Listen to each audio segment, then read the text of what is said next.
दोस्तों, नेशनल अड्डा पर आपका स्वागत है। आज हम इस पॉडकास्ट में एक बहुत इम्पोर्टेंट पर्सन से आपको जोड़ रहे हैं, जिनको लोग विजय कुमार उपाध्याय के नाम से जानते हैं।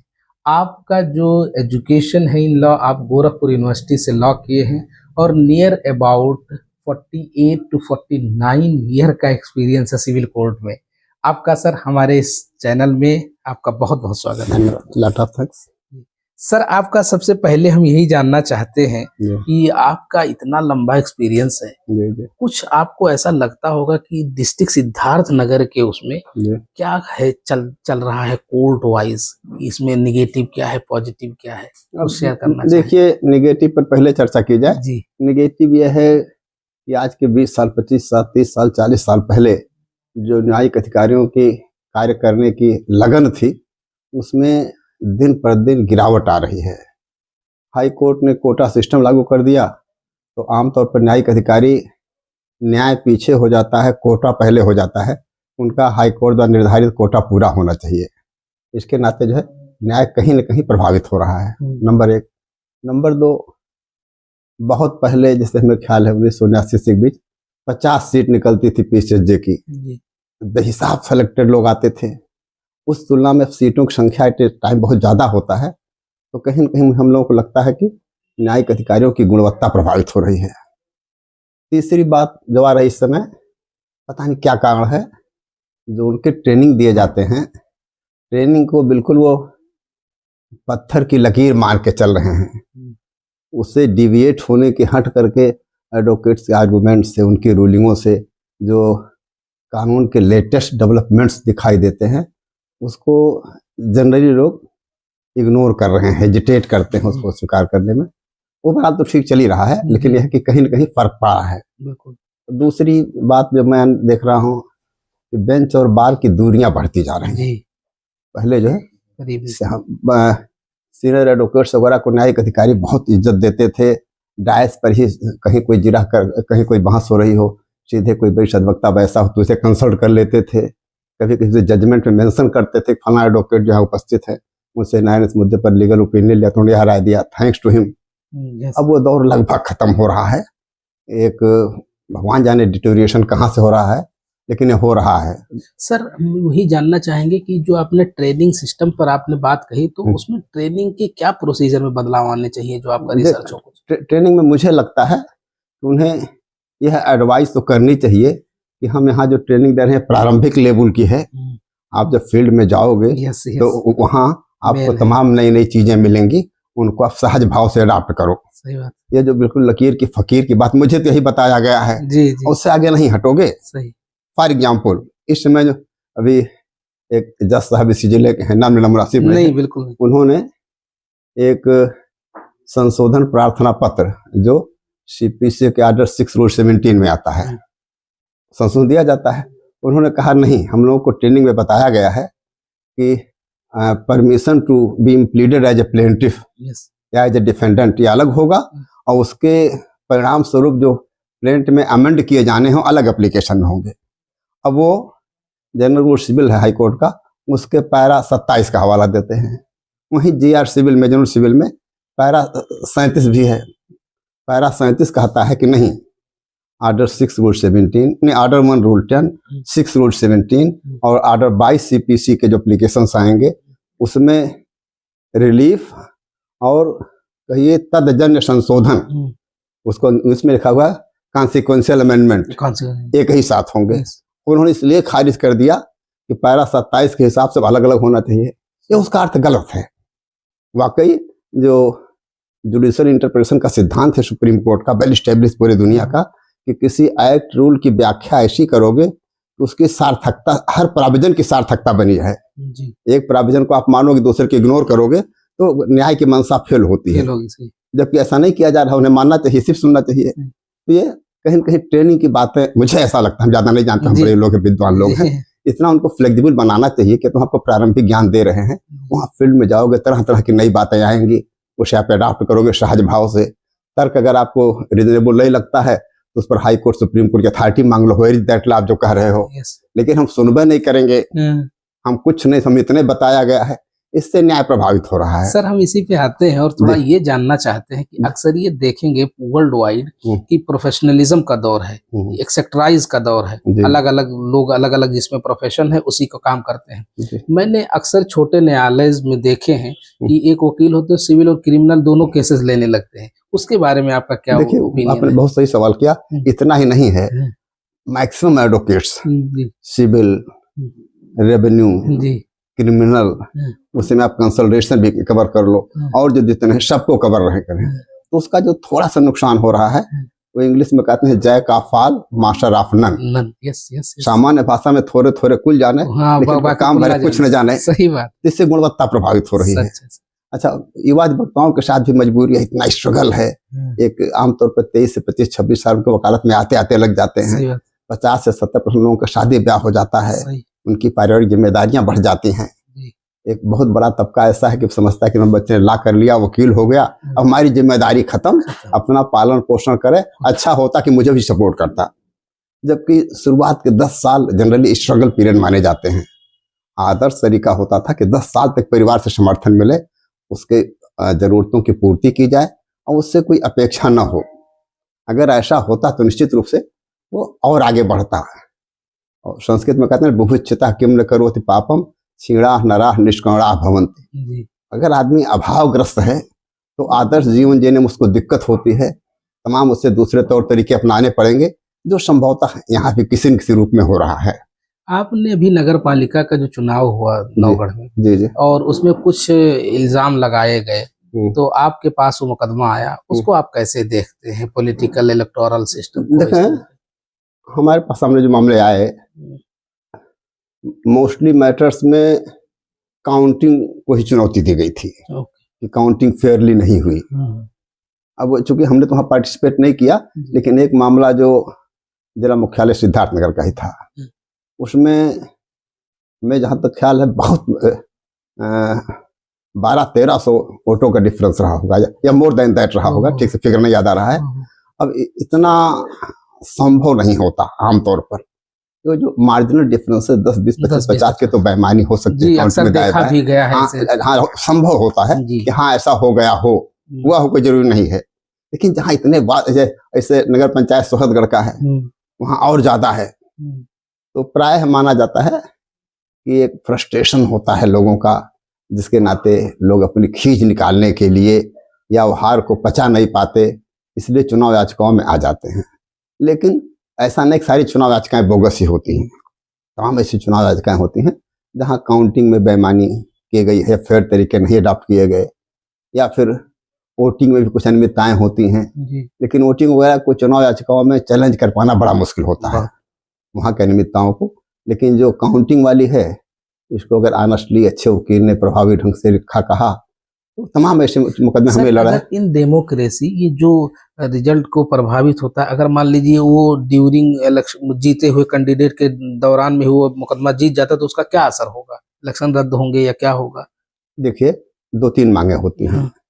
जनरली रिकाउंटिंग आता है और कहीं कहीं गंभीर आरोप होता है, तो वहां कहा जाता है इसको कैंसिल करके फिर से चुनाव करा लिया जाए। दोनों तरीके अपना जाते हैं। फिर से चुनाव की संभावनाएं या मामले बहुत कम होते हैं। आमतौर पर उसे वो कहा गया है, सुप्रीम कोर्ट व्यवस्थाएं हैं कि चुनाव याचिकाओं का स्ट्रिक्ट कंप्लायंस होगा, उसमें स्ट्रिक्ट कंप्लायंस होंगे, उसमें डिविएट करने के मोटी मोटा गुंजाइश नहीं होती है कि आप अनुमान और कल्पनाओं का सहारा लेकर चुनौती दे दें। जो सबसे अधिक दिक्कत आती है वोटर लिस्ट की। यूजुअली चाहे मतदाता हो चाहे कैंडिडेट हो, जब वोटर लिस्ट प्रिपेयर होती है उस समय उसमें वह अवेयरनेस नहीं होती। अब वोट देने गए तो मालूम हो 50 लोगों का 100 लोगों का एक पूरे कॉलोनी का वोटर लिस्ट में नाम ही नहीं है। उस समय लोग कहाँ थे जब बन रहा था, चाहे कैंडिडेट हो चाहे जो हो। अब उसे यहाँ चुनौती दे करके प्रूव कर पाना अबाउट इम्पॉसिबल होता है, अबाउट इम्पॉसिबल होता है टेक्निकल ग्राउंड्स को छोड़ करके। तो इसमें सर कहाँ ध्यान रखना चाहिए आम आदमी को या कैंडिडेट को? देखिए, ध्यान सबसे बड़ी बात आम आदमी में जनरल हमसे क्या मतलब है, कोई हारे जीते। मुट्ठी भर लोग होते हैं जिनके परिवार के वेल विशर्स चुनाव लड़ने वाले हैं, वो तो अलर्ट होते हैं। आम आदमी अलर्ट नहीं होता। सही है। अच्छा, पहले तुम नहीं जानते क्या, पहले होता था कि डोर टू डोर शिक्षक या कुछ लोग आते थे और लोगों से पूछताछ करते थे घर में कौन कौन अवेयर हुआ, कौन बालिग है क्या नाबालिग है, नोट करते थे। अब प्रैक्टिकली मैं उसे होता नहीं देख रहा हूँ। जैसे हमारा पोता मेजर हो गया, हमारी पोती 22-23 साल की है, कोई नहीं पूछने आता क्या अब इसका नाम वो डाल लिया जाए, कौन लिया जाए। आम आदमी कहते मुझको क्या जरूरत पड़ी है, वहां जाए फार्म खोजें, वो भरने जाए, हमको क्या करना है। तो पहले डोर टू डोर लोग आते थे, अब वो नहीं हो रहा है। या फिलहाल देख लो, कौन देख लो। और सर इसी पे हम ये जानना चाह रहे हैं कि जिस तरह से आपने सावधाना चौधरी का भी मुकदमा नियर अबाउट आप ही देख रहे हैं बहुत सारे जी, और वो डिस्ट्रिक्ट सिद्धार्थनगर की एक बड़ी फेस है जी। तो उस मुकदमे में आप सर क्या देख रहे हैं या पब्लिक डोमेन में क्या मैसेज देना चाहेंगे इससे? देखें, उनके तो कई मुकदमे चल चुके हैं, बड़े लोग हैं, बड़ी बुद्धि है जी। और जैसे कि तलाक के मुकदमे में साधना चौधरी ने मेंटेनेंस मांगा जी, और अपनी हैसियत दिखाया कि मेरे पास कुछ नहीं है। उनके हस्बैंड के पास इतने करोड़ संपत्तियां हैं। उनके हस्बैंड आए, उन्होंने कहा इनके पास जितना करोड़ है जी। जाहिर अफसर कहा भाई आप दोनों लोग लाल पीले उससे चलने वाले, उसमें चलता था वो लगाने बैन नहीं होता था गाड़ियों पर। और आप नगर पंचायत, आप जिला पंचायत अध्यक्ष हो, आप विधायक हो, और कानून की मंशा यह नहीं है जो आप लोग अडॉप्ट कर रहे हो। सभी लोग संपन्न है, अपना अपना भरण पोषण कर पाने में समर्थ है, खारिज कर दिया जी। तो ऐसे तमाम मामले आते हैं। अब उनके जो पति पत्नी के तलाक हैं, कहीं बड़े लोग हैं, ऑनेस्टली स्पीकिंग कुछ न कुछ सभी लोग जिम्मेदार हैं। हाँ सर, ठीक है सर, हम उस पर आएंगे। फिर हम आपसे ये जानना चाहते हैं कि सिद्धार्थनगर में जो सर्किल रेट है, वो जो मेरा रिसर्च है कि ईयरली वाइज बढ़ता जा रहा है। बिल्कुल सही, बिल्कुल सही। तो उसका क्या पब्लिक डोमेन में इम्पैक्ट है या गरीब लोगों पे उसका क्या असर पड़ता होगा सर? मेरे विचार से जो हम लोग थोड़ा बहुत जानते हैं कि स्टेट गवर्नमेंट के राजस्व संग्रह के 2-3 स्रोत होते हैं। सबसे बड़ा स्रोत हम लोग जो जानते हैं वो होता है लीकर शॉप का लाइसेंस वाला, जिसकी नीलामी वगैरह होती है। इसीलिए गली गली मोहल्ले मोहल्ले में लोग खोलते रहते हैं कितना कमा लिया जाए जी। सही। और दूसरा एक बहुत बड़ा स्रोत हम लोग समझते हैं ये जमीनों की रजिस्ट्री। तो सरकारी राजस्व को बढ़ाने के चक्कर में पावर कलेक्टर को होता है, आमतौर पर वो कहने को तो आपत्ति इनवाइट करते हैं कि भाई किसी को क्या कहना है, लेकिन मैंने नहीं कहीं सुना कि उसको कम किया गया हो। जो लिख देते हैं वही मान लिया जाता है। तो कहीं न कहीं एक्सेसिव तो है वो। तो सर ये जो कमजोर लोग हैं और आप इतने बड़े वकील हैं, तो हम जो आम आदमी जिम्मेदार, तो इसको कैसे कम कराने के लिए क्या प्रोसीजर है? देखिए, मैं एक बार जो जिलाधिकारी ने इसे एक प्रपोजल आया जी कि अमुक गांव के अमुक चौराहे पर आबादी हो गई, कमर्शियल शॉप बन गए, यह रेट अब वहां से इतना दूर वाले का इसको इतना कर दिया जाए। ऐसे पूरे जिले को उन्होंने पब्लिश किया, आपत्ति इनवाइट हो गया, अखबारों में आ गया। प्रैक्टिकली मैंने कभी नहीं देखा है आज तक कि किसी ने आके आपत्ति किया हो, कहा हो, और उसको कंसर्न अथॉरिटीज ने उसके नोटिस लिया हो, रिड्यूस किया हो। प्रायः ऐसा नहीं हो रहा है। और आम जनता इस एरिया की मोस्टली लिटरेट हैं, पिछड़े लोग हैं, अपने रोजी रोटी में लोग लगे रहते हैं, इन मामलों को लोग नोटिस नहीं लेते, इसीलिए कहीं कुछ नहीं हो। पर सरकार को चाहिए तो ये जनप्रतिनिधि हमारे जो हैं, ये थोड़ा सा अगर आगे आते, इतना एक्सेसिव क्यों कर रहे हो, ऐसा करो, रीजनेबल करो। कभी इस मुद्दे पर हमने कोई आंदोलन करते नहीं देखा। जो हो गया फाइनल हो गया। एक और इंटरेस्टिंग चीज याद आ गई, मैंने बहुत सारी चीजें देखी है वर्ल्ड वाइड, जब दुनिया की पॉलिटिक्स को पढ़ो या नेशनल लेवल पे पॉलिटिक्स को पढ़ो, तो बहुत सारे मुद्दे पे लोग बात करते हैं, लेकिन डिस्ट्रिक्ट सिद्धार्थनगर के जो पॉलिटिशियन, अक्सर मुद्दे पे बात नहीं होती है। अगर उस पर्टिकुलर सिनेरियो को समझा जाए कि कोई मुद्दा लाए, जैसे यही हम लोग मुद्दा आपसे बात कर रहे हैं, तो पक्ष है विपक्ष है, तो किसी को इस पर आना चाहिए आगे, तो उस पर आप क्या कहना चाहेंगे? अवेयरनेस का अभाव है, आम लोगों में। हाँ, पब्लिक का उन पर प्रेशर कम है। अपने आम जनता में से हमने कभी नहीं देखा। यहीं पर पिछले कई वर्षों से ऑलमोस्ट जिला उपभोक्ता फोरम के जज नहीं है। कभी दौरिया के लगा दिए गए, कुछ दिन रहे, उन्होंने स्वैच्छिक रिटायरमेंट ले लिया। अब बस्ती वाले को कर दिया गया, सिर्फ उनको फाइनेंशियल पावर दे दिया गया है, यानी वो कर्मचारियों के तनख्वाह वगैरह का साइन करते रहेंगे। अब जो इतना बढ़ा चढ़ा करके उपभोक्ता फोरम की शिकायतों की बात की जाती है, कागज में तो है, प्रचार प्रसार मौके पर कुछ नहीं है। 68 साल अभी हमारे पास, ये मेरे ख्याल से 10 साल से उपभोक्ता फोरम में, रफली 10 साल से होगा वो पड़ा हुआ है। कोई अधिकारी ने कोई सुनवाई नहीं कर रहा, तारीखें पड़ रही हैं, तो लोगों का मोह भंग हो रहा है जी। कहने को उपभोक्ता फोरम ये होता है, वो होता है, कुछ नहीं होता, तारीख पर तारीख पड़ती है। और पिछड़ा एरिया होने के नाते कोई भी अच्छा जज यहाँ आना ही नहीं चाहता। हम क्यों जाए वहाँ, इतना किलोमीटर दूर, महानगरों के इर्द गिर्द कहीं मिल जाता, हमारा लेंगे, यहाँ आना नहीं चाहता। तो अब वो कहीं न कहीं शासन की भी समझिए किस मुद्दे पर कोई लापरवाही है, जिस मुद्दे को नहीं देख पा रहे हैं। सर हम एक और इम्पोर्टेंट टॉपिक आपसे साथ लेना चाहेंगे। अगर अगर पूरे रनिंग सिस्टम को पढ़ा जाए और समझा जाए तो किसी की डिस्ट्रिक्ट को रन में 3 पॉइंट बहुत इंपॉर्टेंट है, पॉलिटिशियन, एडमिनिस्ट्रेशन और जुडिशरी। तो इनका कोलैबोरेशन आप कैसे देखते हैं? क्या सिद्धार्थ नगर में एक दूसरे से पूरक होकर काम कर रहे हैं या अलग अलग दिशा में काम कर रहे हैं? नहीं, ऑलमोस्ट होता ही है कि जुडिशरी के हर ऑर्डर को हर कोई ओबे ही करता है जी। वो कंटेम्प्ट का भय इतना ज्यादा है कि कोई उनसे आंख मिला के बात नहीं करना चाहता, हो जाएगा। कोई नहीं करना चाहता। उतना इतना बड़ा ब्रह्मास्त्र न्यायपालिका को प्राप्त है कि कोई जुडिशियल ऑर्डर कितना भी गलत हो कोई कहने का साहस नहीं करता। यहाँ तक कि संवाददाता रिपोर्टिंग नहीं करना चाहते। एक आध बार लोगों ने न्यायालय में कुछ विवाद हुआ, रिपोर्टिंग कर दिया, लोगों ने कहा दिया ऐसा कुछ हुआ ही नहीं था। अब उनके जो चीफ एडिटर वगैरह के वो आ गए भाई, वो नोटिस दे दिया, हम डिफेमेशन सूट दाखिल कर दिया और लोग झेल रहे हैं। अभी मेरे ख्याल से कोई 20 साल से ज्यादा हो गए। यहाँ पर वो तो नजीर मलिक पत्रकार हैं, अभी उनके खिलाफ मुकदमा चल रहा है 20 साल से, डिफेमेशन के लेकर आपने हमारे बारे में गलत रिपोर्टिंग किया। तो एक और जो सीमा मुस्तफा आई थी, उनके खिलाफ उस समय के दैनिक जागरण के पत्रकार ने लिख दिया सुपड़ा साफ, उस पर उन्होंने शायद मुकदमा कर दिया था, बाद में शायद छोड़ छाड़ के चली गई। तो हर आदमी देखता क्या कुछ करूं मैं। न्यायालय के बारे में बहुत सारे हमारे पास समाचार लिखने के हैं, हम न्यायालय के बारे में कुछ कहने नहीं जाएंगे। वो तभी कहेंगे जो हमारे पास कंक्रीट प्रूफ हो, ताकि हम कल फंसने न जाएं। तो सर एक इसमें ये जानना, जैसे हम लोग article 19 of constitution of India पढ़ते हैं, उसी के पावर से समझिए कि पत्रकारों के पास पावर है। तो इस तरह से अगर कोई केस करे तो इस लोकल एरिया में कौन पत्रकार कैसे काम कर पाएगा? तो पत्रकार के ना काम करने से क्या असर हो सकते हैं सर? देखिए, न्यायालय की अव्यवस्थाएं, न्यायालय की शॉर्ट कमिंग्स यूजुअली मीडिया में आ ही नहीं पाती। सिर्फ जो राष्ट्रीय स्तर के अखबार हैं और राष्ट्रीय स्तर के संवाददाता हैं, वो बहुत बचा खुचा करके अपना संपादकीय में बहुत हिसाब से थोड़ा सा रखते हैं और यह कहते हैं कि कहीं फंस न जाएं। कंटेम्प्ट की तलवार, क्योंकि जो कंटेम्प्ट सत्य ही सही, अगर उससे न्यायालय की महिमा गिर रही है, डिग्निटी डिकोरम प्रभावित हो रहा है, तो उसे फंस जाता है। इसलिए बहुत ही बोल्ड किस्म के जज होते हैं मेरे पत्रकार, वही कुछ इस पे जाने। डिस्ट्रिक्ट लेवल का पत्रकार को मैंने जो महसूस किया, पत्रकार को टच में रह करके सबको सख्त इंस्ट्रक्शन है कि न्यायपालिका के बारे में 100 बार सोच करके कम से कम शब्दों में कहो। इसलिए अगर कहीं कुछ आता है, कन्विक्शन हो गया, जजमेंट की कॉपी पत्रकार को अधिवक्ता ने दे दिया, तब वो रिपोर्टिंग करने जाता है। ये यहाँ इनके विवाद हुए, उनके बाद ये हाथ टाक हुआ, जहाँ हुआ सब वो ब्लॉक कर देते हैं, कुछ नहीं बोलने जाते। सर हम आपसे ये भी जानना चाहते हैं कि अभी कई एस्पिरेंट्स हैं जो पढ़ रहे हैं, स्टूडेंट है लॉ के रिलेवेंट, उनको आप क्या मैसेज देना चाहेंगे? अगर डिस्ट्रिक्ट कोर्ट में आना चाहें तो किस तरह की पढ़ाई करें? क्या इस बारे में हमारी आइडिया थोड़ी सी निगेटिव है, हो रहा है कि मोस्टली लॉ कॉलेजेस जो सामान्य है LLB 3 और 5 कोर्स में क्लास ही नहीं चल रहे हैं।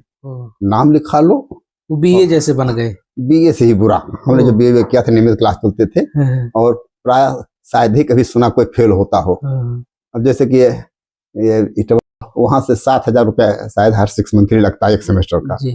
लोग जाते हैं, भरते हैं, और सब एक दिन कोई स्कूल के संडे क्लास भी नहीं चलता है, जो हम सही बात नहीं जानते, लेकिन ये सुनी सुनाई बातें हैं कि क्लास अटेंड चलता है, ना कुछ चलता है। और इधर तमाम ला के और लोगों को कॉलेजेस खोल दिए हैं और नाम लिखाइए, फीस जमा कीजिए, पास होइए, जाइए। तो उससे जो है बार की गुणवत्ता गिर रही है।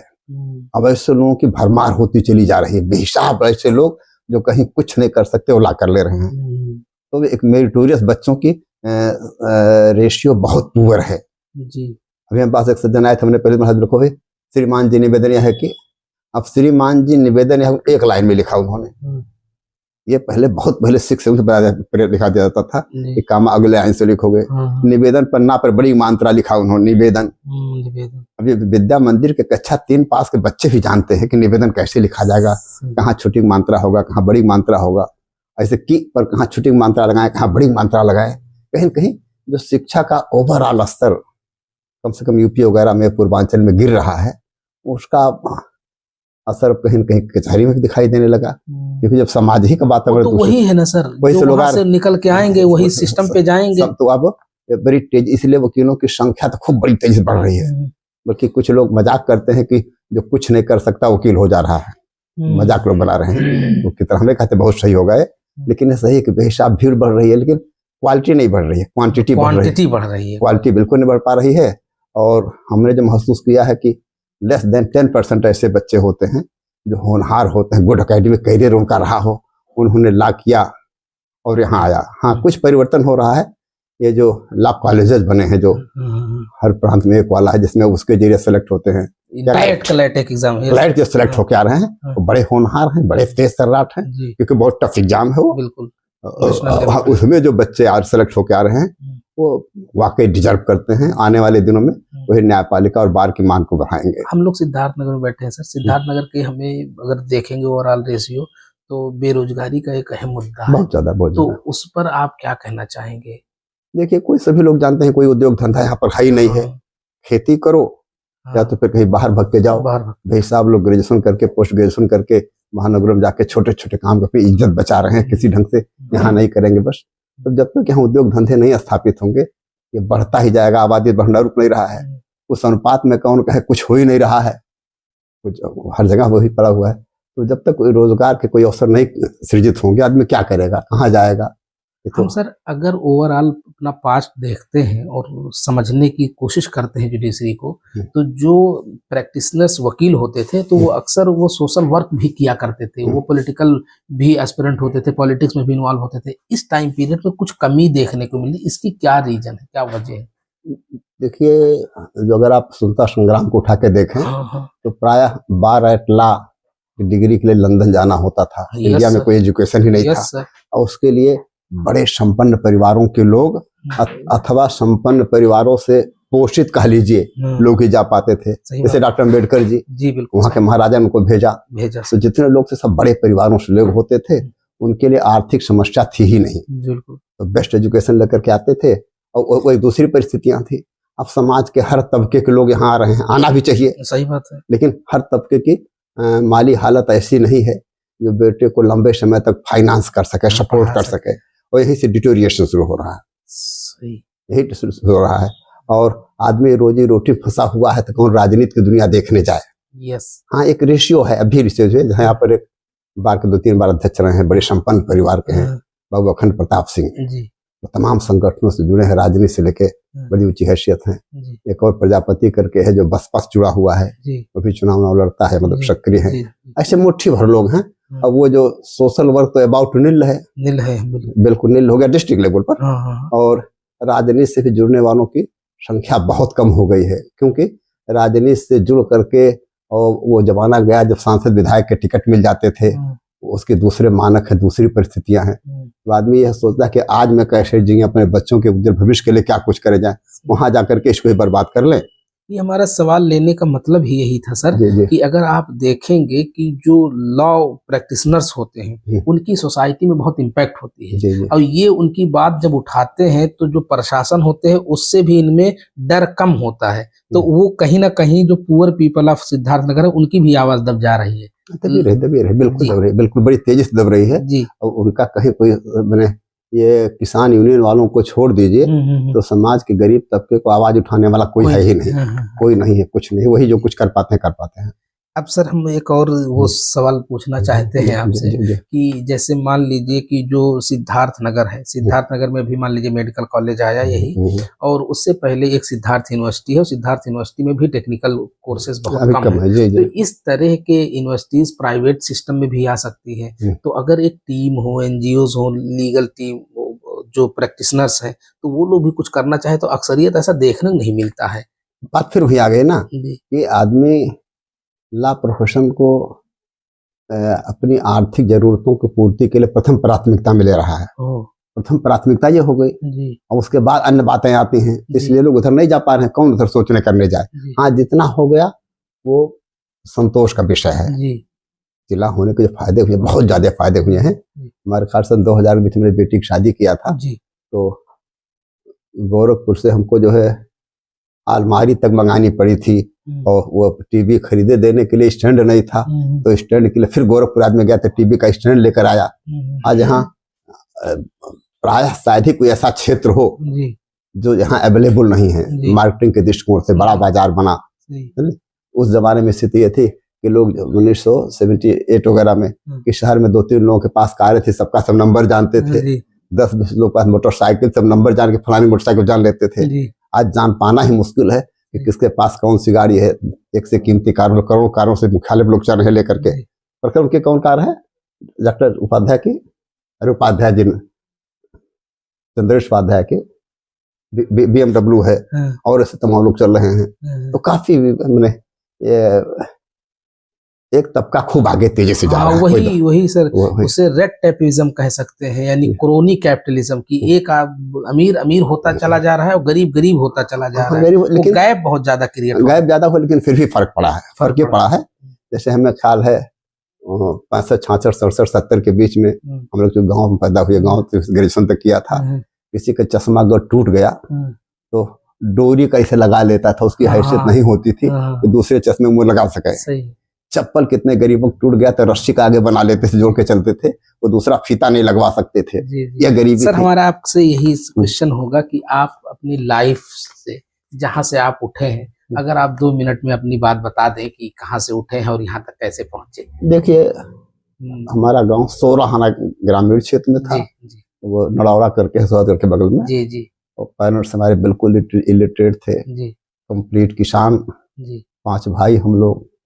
और पेरेंट्स ने सबको एक जैसे अवसर दिया पढ़ने का। उस समय बल्कि हम लोग का गांव था, 9th क्लास होते तो उसकी शादी हो जाती थी। इसे 10 में जाके फेल होगा फिर शादी नहीं होगी हाली। और उसमें वही लड़का पढ़ रहा है, कई लोग शादियां कर लेते थे। और 10th का रिजल्ट हमारे बड़े भाई वगैरह तो 18%, 20% आता था, फेल ही फेल होते थे। कहीं न कहीं मेरे रुचि थी, प्रभु कृपा थी, हमने 69 में high school first class pass किया। बल्कि उस समय 1 रुपया लगता था 3rd क्लास के लिए, फीस जानने के लिए अखबार में आता था।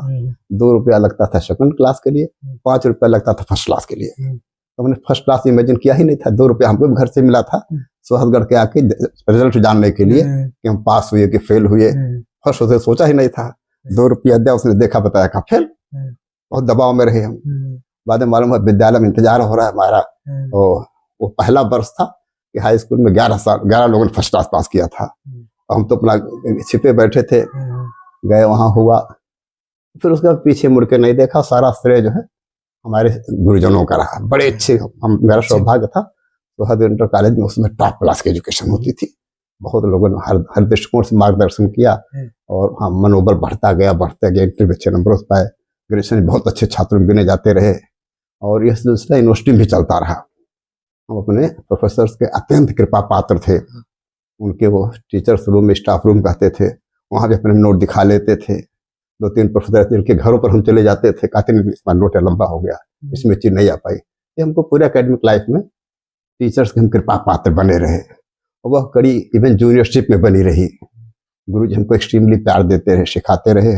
उन सबके आशीर्वाद से, प्रभु कृपा से जिंदगी चल पड़ी। सर, एक इम्पॉर्टेंट क्वेश्चन जो याद आ गया, मैं बीटेक हूँ, कंप्यूटर साइंस में किया हूँ, तो अभी जो बहुत सारे लोग सोशल साइंस पढ़ते हैं, इवन इंजीनियरिंग के जो स्टूडेंट आते हैं, अगर बीटेक वाला लॉ करता है तो क्या इस सिस्टम में कोई बदलाव आ सकते हैं या कुछ उसको फायदा मिल सकता है? निश्चित रूप से जब होनहार तेज दिमाग के बच्चे आएंगे तो अपनी जगह बनाएंगे ही जी। यहाँ भी जिला मुख्यालय पर कुछ युवा बड़ी तेजी से विकास कर रहे हैं और बहुत तेज, क्योंकि अरे सामान्य भाषा में कहते हैं गला काट प्रतियोगिता है। हाँ, कि मतलब तुरंत आगे बढ़े।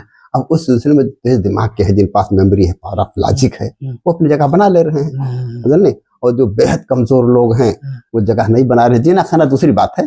तो निश्चित जो होनहार लोग आएंगे जगह बनाएंगे। यहाँ पे लोग बना ही रहे हैं, जितने होनहार लोग आए सब अपनी अच्छी जगह पर हैं। होनहार लोगों को जगह मिल ही जा रही है। अब वो रेवेन्यू कोर्ट कंसल्टेशन वगैरह के करप्शन के नाते होनहार जो नहीं भी है वो फाउल प्ले से कमा ले रहा है, दूसरी बात है। और वो बैड थिंग है, न तो आदर्श कहा जा सकता है और वो न्याय तंत्र के कोढ़ हैं ऐसे एलिमेंट्स। सर, आपको 1 से 1.5 मिनट का हम टाइम देते हैं, कैमरे की तरफ देख करके हमारे यूथ को कुछ मैसेज दे दीजिए जिससे हमारी कंट्री ग्रो करे। देखिए, हमारी शुरू से मान्यता रही, अब भी यही है कि कठोर परिश्रम का कोई विकल्प नहीं है। जिसने कठोर परिश्रम किया सबको अपनी जगह मिल गई है और सब कामयाब हैं। शॉर्टकट करना और एकेडमिक लाइफ के साथ एंजॉयमेंट को जोड़ना है बिल्कुल गलत है।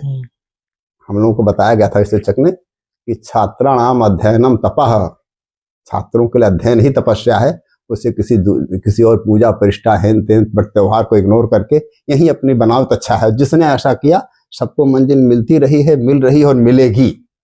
लेकिन जो आम लोग कहा करते हैं कि शॉर्टकट जल्दी से जल्दी कैसे सब कुछ पाले, यही सारी समस्याओं के पीछे है। रेगुलर होकर के हम लोग उसके वो इंदिरा गांधी इमरजेंसी में आई तो उसमें ला कर रहा था मैं, तो उनका चलता था सफलता का एक ही जादू, कड़ी मेहनत, दूरदृष्टि, पक्का इरादा, अनुशासन। हमारे आज भी उस समय के डायरी में नोटेड होगा और इसे हम अपने बेटे को बताने का प्रयास करते हैं, ग्रैंडसन को बताते हैं। और जिसने जिसने जिस कृषि मात्रा में अडॉप्ट किया सब सफल हैं, सफल होते ही रहेंगे। पूरी दुनिया में देखें भारत के एक से मेधावी लोग हैं, फिर होंगे, होते ही रहेंगे। लेकिन हर कोई तो नहीं जा पाएगा, सही जाएगा वही तो डिजर्व करेगा। जी जी, मेरिट सदैव सबको मिली, इतिहास गवाह है। चाहे हम लोग तमाम राष्ट्रपतियों को देख लें और दूसरे लोग को देख लें, एपीजे अब्दुल कलाम सबके आदर्श हैं। उनसे गरीब कौन पैदा होगा, जो अखबार बेचता था, इमली बन के आता था। वैसे सबके लिए है, बशर्ते क्यों अपने दायित्वों के प्रति ईमानदार हों। यही कसर हो जा रही है। कहीं कहीं आदमी रेस्ट करने लग रहा है, एंजॉय कर ले, थोड़ी सी उपलब्धियों पर आदमी जो है वो इतरा जा रहा है, बजाय कि माने भी मंजिल बहुत दूर है, बहुत कुछ पाना बाकी है। अगर इस भावना को रखा जाए तो निश्चित रूप से मिलना ही मिलना है। जी। तो दोस्तों, आप देख रहे थे इस पॉडकास्ट में हमारे साथ हैं विजय कुमार उपाध्याय साहब, जो कि एक बहुत प्रोमिनेंट लॉ प्रैक्टिशनर्स हैं इन डिस्ट्रिक्ट सिद्धार्थनगर सिविल कोर्ट में। आपने बहुत सारे इम्पोर्टेंट लोगों के मुकदमा को लड़ा है और जीते भी हैं। तो मैं आप सबसे रिक्वेस्ट करता हूं कि अभी भी नेशनल अड्डा को सब्सक्राइब नहीं किए हैं तो सब्सक्राइब कर लें। और बहुत इम्पोर्टेंट जो सिद्धार्थनगर का हमने आप दिल्ली से चलने से पहले वादा किया था कि इम्पोर्टेंट लोगों को आपके साथ जोड़ेंगे। नेशनल अड्डा का मोटो ही यही है कि नॉलेज शेयरिंग, आप तक वो जानकारी पहुंचे जो अभी ऐसे लोग जो हमारे हीरा हैं, छिपे हुए हैं, वो आप तक नहीं पहुंच पाए। Thank you very much.